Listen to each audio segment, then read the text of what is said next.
সেদিনের সেই ভয়ঙ্কর রাতের কথা আজও মাঝে মাঝে মনে পড়ে। কপাল ভালো জোর বেঁচে গেছিলাম সমরের জন্য। সে ওই সময় না এসে পড়লে কি যে হতো কে জানে। হয়তো এই গল্পই কোনোদিন বলা হতো না। ব্যাপারটা সত্যই অদ্ভুত। বাথরুমে যে ওই রকম ঘটনা ঘটতে পারে তা ভাবাই যায় না। তবুও ঘটল এবং আমি নিজেই তার সাক্ষী। সে কথাই বলবো এখন। বর্ষাকাল, আকাশ কালো, যখন তখন বৃষ্টি হতে পারে। অথচ সমর আর আমার উত্তর 24 পরগনার একটা জায়গায় যাবার কথা। সেখানে আমাদের নিমন্ত্রণ। সেদিন ফিরবো না, পরের দিন দু একটা কাজ সেরে ফিরে আসবো। কিন্তু আকাশের অবস্থা দেখে সমরকে ফোন করলাম। হ্যালো, আমি অলোক বলছি রে সমর। আরে বল বল, আকাশের অবস্থা তো দেখছিস, বেলা 1টা বাজে, কি করা যায় বল তো? বলা বলি কিচ্ছু নেই, যেতে হলে তাড়াতাড়ি রওনা দিতে হবে। এখন রওনা দিলে অন্তত ঘন্টা 5 লাগবে পৌঁছতে। তাহলে যাবি বলছিস? আরে যাওয়া তো উচিত, আমাদেরও তো কাজও ওখানে আছে নাকি? হ্যাঁ সবই তো বুঝলাম, তবুও ছাড়, তৈরি হয়ে নে, আমি 10-15 মিনিটের মধ্যেই তোর বাড়িতে পৌঁছে যাচ্ছি।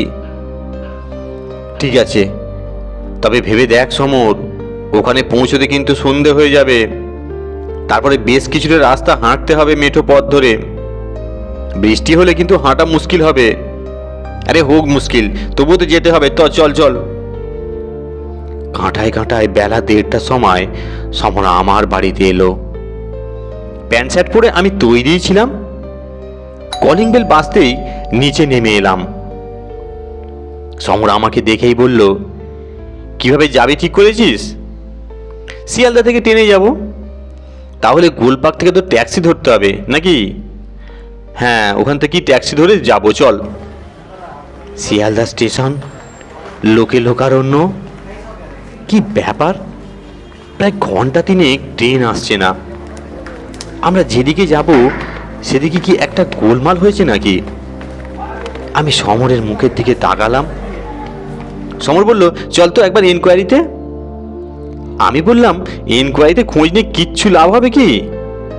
আরে খোঁজ তো নেওয়া যাক, চল বলে আমরা এগিয়ে গেলাম। এনকোয়ারিতে খোঁজ নিয়েও সঠিক কিছু জানতে পারলাম না। এখন কি করা যায় দুজনে ভাবছি।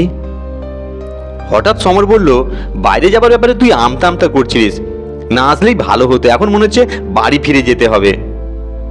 সকাল থেকেই আমার কেমন একটা খটকা লাগছিল। আরে খটকা তো অনেক ব্যাপারেই লাগতে পারে, তাই বলে তো সব কিছু আর বাদ দেওয়া যায় না। পরিস্থিতি বুঝে অনেক সময় প্রোগ্রামও পাল্টাতে হয়। তোকে নিয়ে আর পারি না অলোক। আকাশ কালো, বৃষ্টি হতে পারে বলে বেরোবো না। শুধু তাই নয়, তাছাড়াও তো কারণ থাকতে পারে। আরে বল কি কারণ? আমি কিন্তু ওই ডাক বাংলো সম্বন্ধে ইতিমধ্যে অনেক কিছু শুনেছি। কি শুনেছিস বল? না না, পরে বলবো। আরে পরে কেন, এখন বল। বললাম তো পরে বলবো। তুই তো অদ্ভুত কথা বলছিস। আমরা থাকবোই ডাক বাংলোয় আর সেটা সম্বন্ধে জানবো না? শোন সমর, ওখানে নাকি রাত্রিবেলা অনেক কিছু ঘটে। কেউ নাকি ওই ডাক বাংলো থেকে বিপদেও পড়েছে। আরে চোর ডাকাত আসে নাকি? আরে চোর ডাকাত আসলে তো আগে থেকে ব্যবস্থা নিয়ে থাকা যায়। তোর কথার কোনো মাথা মুন্ডু আমি বুঝতে পারছি না অলোক। হিয়ালি ছেড়ে সব খুলে বল।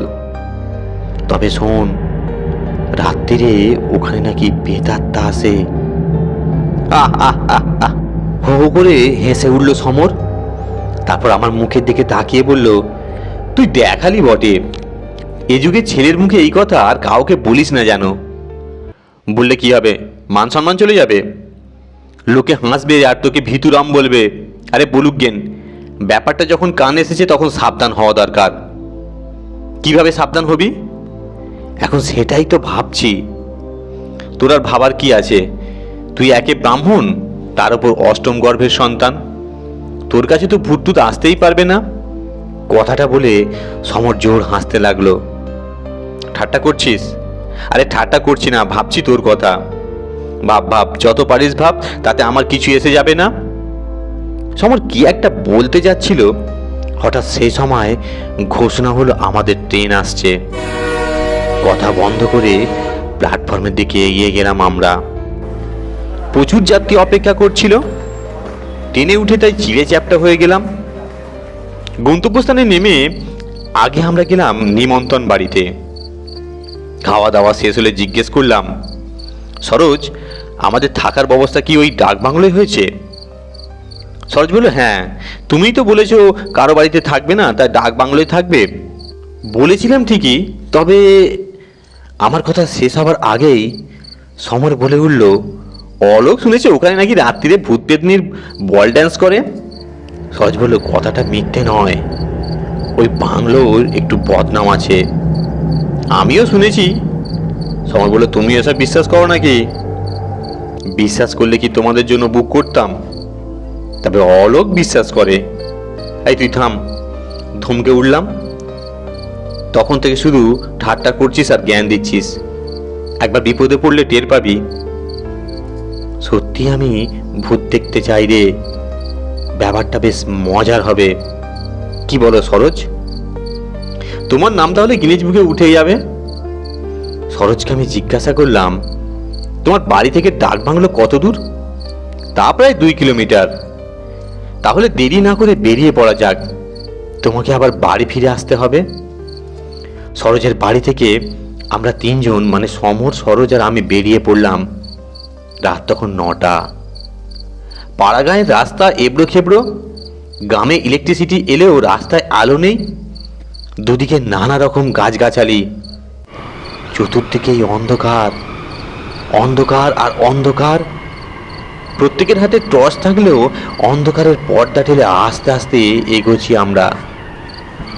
হঠাৎই প্রচণ্ড বেগে বাতাস বইতে শুরু করলো। সে কি উন্মত্ত হাওয়ার মাতামাতি, গাছপালা দুলে দুলে ছাড়া। টর্চের আলোয় দেখতে পাচ্ছি হাওয়ার বেগে বড় বড় গাছগুলো এক একবার মাটিতে নুয়ে পড়ে, পরক্ষণে আবার মাথা তুলে উঠছে আকাশের দিকে।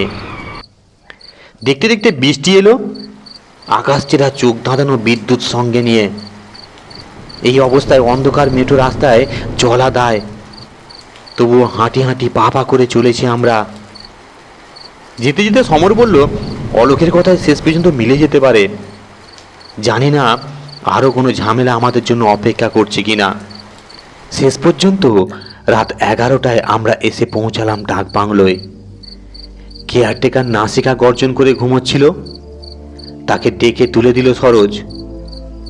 আমাদের দিকে চেয়ে বলল, অনেক রাত্রি হয়ে গেছে, একা একা অতটা রাস্তা যাব, এবার আমি চলি ভাই, কাল সকালেই চলে আসবো। দারোয়ানের উদ্দেশ্যে বলল, বাবুদের দিকে খেয়াল রেখো রাম সিং। সরোজ চলে যেতেই হাত পা ধোয়ার জন্য আমি বাথরুমের দিকে গেলাম। বাথরুমে জল পড়ার শব্দ, অথচ বাইরে থেকে দরজা বন্ধ। ভেতরে কে বলে 2-3 বার জিজ্ঞেস করলাম। কোনো সাড়া না পেয়ে ভাবলাম ভুল করে কেউ কল খুলে রেখে গেছে। দরজা খুলে অবাক হলাম, কোনো কলই খোলা নেই, জল পড়ারও শব্দ নেই। সঙ্গে সঙ্গে ঘরে গিয়ে সমরকে ব্যাপারটা বললাম। যথারীতি হেসে সমর বলল, এবার সত্যিই তোর নাম গিনিজ বুকে তুলে দেব। আবার বাথরুমে ঢুকে বেসিনের মুখ ধোয়ার সময় মনে হলো পেছনে কেউ দাঁড়িয়ে আছে। ভাবলাম মনের ভুল, কিন্তু বেসিনের আয়নার উপরে চোখ পড়তেই চমকে উঠলাম। সত্যি আমার পেছনে একটা বৃষ্টি চেহারার মানুষ দাঁড়িয়ে আছে। কটমট করে সে আমার দিকে তাকাচ্ছে। কে বলে চিৎকার করতেই দেখি কেউ নেই। সমর ছুটে এসে জিজ্ঞেস করলো, কি হয়েছে? তোকে বলে লাভ নেই, তুই আবার ঠাট্টা করবি। আরে ঠিক আছে, আমি দাঁড়িয়ে আছি, তুই তাড়াতাড়ি কর, আমাকেও তো হাত মুখ ধুতে হবে। সমর বাথরুমের খোলা দরজার সামনে দাঁড়িয়ে রইল। আমি হাত মুখ ধুয়ে বেরিয়ে ঘরে ঢুকলাম। হঠাৎ সমরের চিৎকার, বাথরুমের কাছে ছুটে এলাম। দেখি সমরেরও চোখে মুখে রীতিমতো ভয়ের ছাপ। কি হয়েছে রে সমর, চিৎকার করলি কেন? এক অদ্ভুত ব্যাপার ঘটেছে। খুলেছি বেসিনের কল, হঠাৎ দেখি চানের কলেও জল ফুটছে। কই, চানের কলে তো জল পড়ছে না। চিৎকার করার সাথে সাথেই বন্ধ হয়ে গেল। তাহলে এবার গিনিজ বুকে তোরও নাম তুলে দিই। সত্যি সত্যি ব্যাপারটা কিন্তু আমাকে ভাবিয়ে তুলেছে। চল ঘরে গিয়ে শুয়ে পড়ি, রাতে আর বাথরুমে আসবো না। দুখানা খাটে দুজনে আলাদা শুলাম। বাথরুমের দরজাটা খুলে রাখা হলো। নাইট বাল্ব জ্বালিয়ে টিউবটা নিভিয়ে দিলাম। সমর ঘুমিয়ে পড়ল। আমার চোখে ঘুম আসছে না, চুপচাপ চিত হয়ে পড়ে আছি। হঠাৎ বাথরুম থেকে আবার জল পড়ার শব্দ।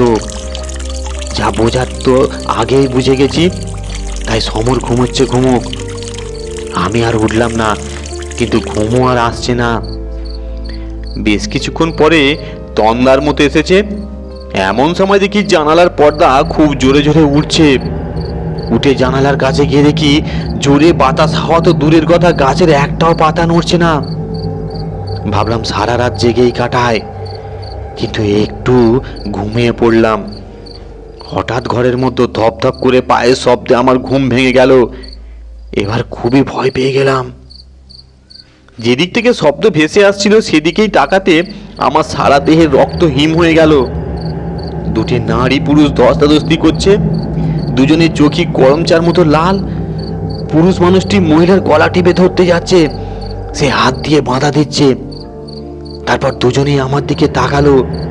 সে কি পলকহীন জ্বলন্ত দৃষ্টি, যেন চোখ দিয়ে আমায় গিলে ফেলে আর কি। আস্তে আস্তে তারা আমার দিকে এগোতে লাগলো।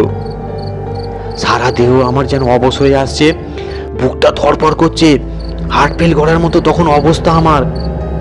আতঙ্কে চিৎকার করতে গিয়ে গলা দিয়ে আওয়াজ বেরোলো না। ঘুমাতে ঘুমাতে হঠাৎই জোরে আওয়াজ বেরোলো। কি হলো, কি হলো বলে ধর্মর করে জেগে উঠল সমর। আমি সব খুলে বললাম। ঠিক হলো, রাতটা আমরা জেগেই কাটাবো। সমর কিছুটা ঘুমানোর জন্য জাগতে পেরেছিল, আমি কিন্তু ঘুমিয়ে পড়লাম। একটু পরেই সমরের চিৎকার। আমি জেগে উঠতেই বলল, সেই একই দৃশ্য, তুই যা দেখেছিস তাই। একটু একটু করে পূবের আকাশ ফর্সা হতে লাগলো। আমরা দুজনে একসঙ্গে বাথরুমে ঢুকে চোখ মুখ ধুয়ে বারান্দায় এসে বসলাম। দেখতে দেখতে সরোজ এসে গেল। তাকে সব খুলে বললাম। সে বলল, বেঁচে গেলে তোমরা দুজনে একসঙ্গে ছিলে বলে। এখানে কেউ একা থাকলে তো বিপদ হতে পারে, তাই না? তাহলে সরোজ সমরের নামটা গিনেজ বুকে তুলে দাও। সমর বলল, এখানকার ঘটনা গিনেজ বুকে তোলার মতোই। ধন্যবাদ। গল্পটি শোনার জন্য আপনাদেরকে অসংখ্য ধন্যবাদ। আপনারা সুস্থ থাকুন, ভালো থাকুন, এই কামনাই করি।